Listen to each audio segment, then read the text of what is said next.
Great faith I have in moral force, great trust in thought and pen. I know the value of discourse to sway the minds of men. But why should words nae frenzy whet unless we are to strike our despot lords who fear no threat but reverence the pike? Oh, do be wise, leave moral force, the strength of thought and pen, and all the value of discourse to lily-livered men. But if you covet how to die of hunger in a dike, if life we prize is liberty, a pike, a pike, a pike. What is the crack, everyone? It's Nathan here, aka the Rambling Kern, and head instructor of Kern School of Combat. So today's video is one that is basically the beginning / introduction to a larger series that I hope to do on the pike. Now, the pike is arguably one of the most important weapons throughout Irish history. It spans a massive period of hundreds of years, from its first introduction in kind of the 1500s all the way up to the 20th century. There is probably no other weapon that is more commonly featured in Irish culture and Irish song and Irish traditions than the pike. There are towns all across Ireland with statues dedicated to them. And as you heard from the poem at the beginning of this video, it had a huge cultural impact as well. Now, for those who are new to the channel, I touch a lot on Irish history and Irish martial history. If you'd like to sponsor my work, you'll find my Patreon down below. If you can donate even a tiny amount, hugely appreciated. And on that topic, one of the things I wanted to do, one of the things I've tried to do, is to get a replica Irish pike made. I would ideally like to get a number of these made, because there's a number of pikes that are often referred to as, the Irish pikes. I'm going to bring up some examples on screen so you can have a look at what I'm talking about. But there's a number of examples that we see often referred to as traditional Irish pikes. Now, for those who aren't familiar with what a pike is, I'm not talking about the fish, I am talking about the weapon. Most of you would be familiar with the earlier pike, often referred to in antiquity. These could range anywhere from 12 feet up to 18 feet. I think some have gone even further than that. It's essentially just a very, very long spear. Now, as time progresses, these gradually get somewhat shorter, and then you have what are called denny pikes or half pikes. These are kind of in around 9 foot. That is, in later periods, what you very commonly see in Ireland. However, during the series, I will touch on the earlier pike use, especially in the 15 and 1600s, which had some really important and huge impacts in various Irish battles and Irish rebellions.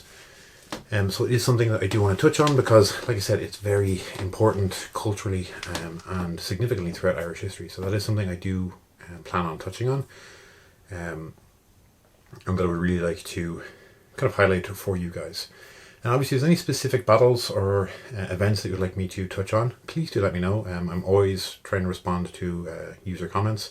So if any of you guys want to drop me a comment, if something you'd like to see me discuss or talk about, please let me know. But anyway, the pike itself, like I said, huge, massive span of history. Now, these were, the spear itself, I should say, was used all throughout Irish history. It's one of the earliest pictures we have of an Irish warrior is in the Book of Kells, and he has a spear in one hand and a small shield in the other. Now, when we fast forward up to the kind of 16th century, kind of the 1500s onwards, we see the use of the pike being brought into Europe from Irish who had trained and fought in Europe and travelled back to Ireland and brought the use of the pike and the pike square and formation with them. Now, this has a lot of significant impact on how battles happened in Ireland, how they were conducted, and there's a lot of small nuanced things that I do plan on touching on and discussing, but like I said, that's for a future video. Now, as time progresses, the pike itself becomes almost hyper specialized in Ireland, and that's why I want to get some made to test out a lot of the various theories and things that I've heard of, especially the likes of bridle cutters and the axe faces or heads that are seen on some of the later pikes. I want to see how effective they were and what sort of damage they could do, and obviously just test the various things that I've read about.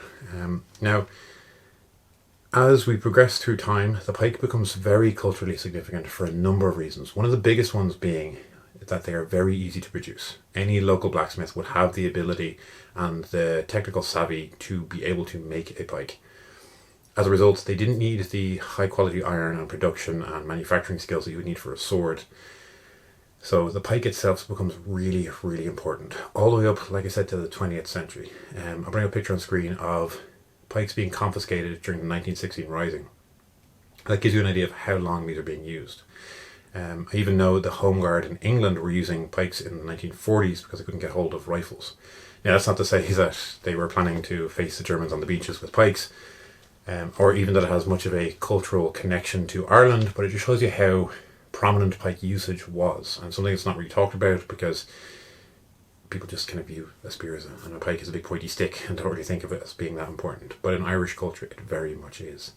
There is also a number of fencing treatises on how to use the pike written by Irish men, and my group will be working on those during the summer. So when we start to do that, I want to share that with you guys and show you how that material works and how we're finding it, and obviously test out theories around it and see how the use of it goes. And more importantly, and this is one of the most fascinating pieces of Irish martial history that I have found, and that is that during the use of the pike in Ireland, one of the only treatises we have written in Irish, and it's only about 3 paragraphs, and I will be doing a specific video on it, so stay tuned for it, but one of the only bit of fencing treatise that we have written actually in Irish is on the use of the pike. It's very short and very concise, but it is written in Irish and it is about the use of it. So it shows you really how important it is.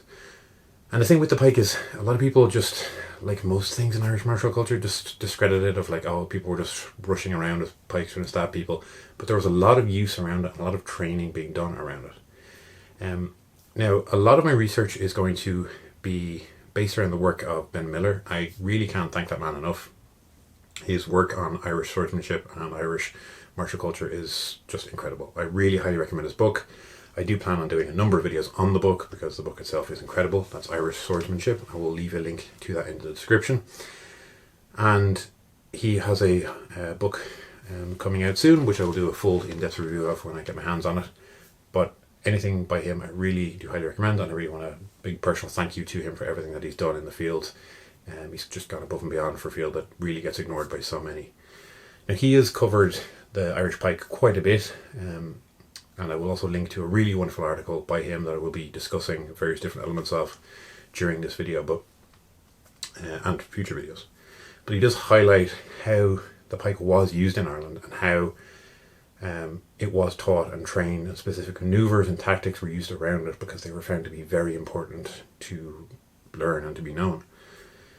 So, like I said, this video is very much a cursory introduction to the pike and what it is, and to give you guys an idea of what it is and how the pike works.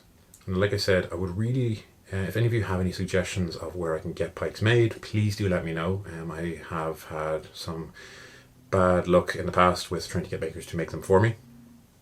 So I would like a number of pike heads to be made.